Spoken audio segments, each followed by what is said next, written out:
khususnya umat Islam yang dikonfrontir untuk memilih Pancasila atau agama, Pancasila atau Al-Quran. Seakan-akan orang yang memilih Al-Quran, dia tidak Pancasilais.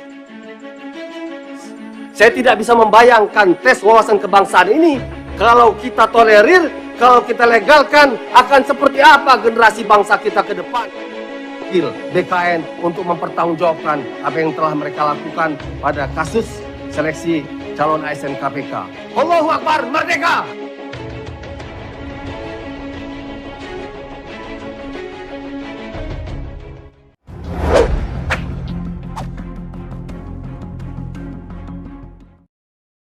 Anggota DPR minta Presiden batalkan tes wawasan kebangsaan calon ASN KPK.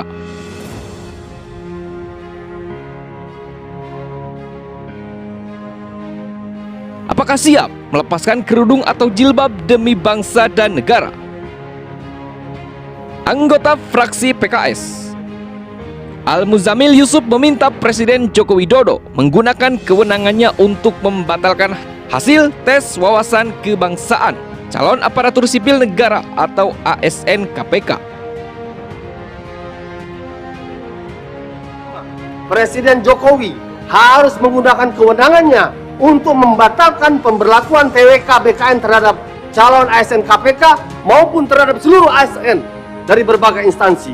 Kedua, Presiden Jokowi perlu segera membentuk tim TWK dari tokoh lintas agama, tokoh akademisi pakar yang tidak anti agama untuk menyusun TWK yang sesuai dengan Pancasila dan konstitusi kita. Dan ketiga, DPR harus memanggil BKN untuk mempertanggungjawabkan apa yang telah mereka lakukan pada kasus seleksi calon ASN KPK. Allahu Akbar, merdeka! Assalamualaikum warahmatullahi wabarakatuh.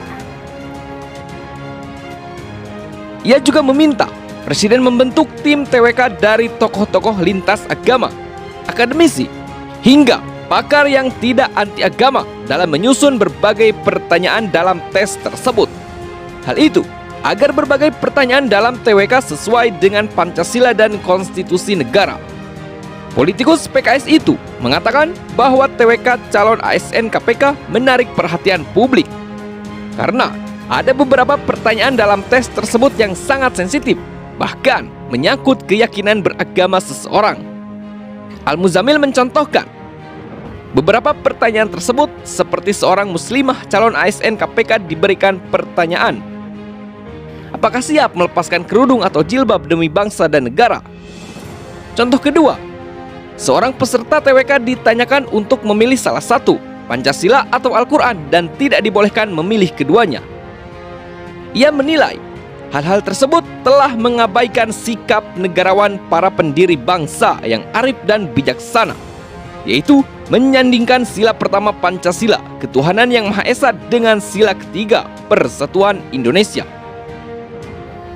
Menurut dia, sikap BKN yang membuat pertanyaan dalam TWK tersebut tidak melihat amanat Undang-Undang 1945, Pasal 29 Ayat 1 dan 2.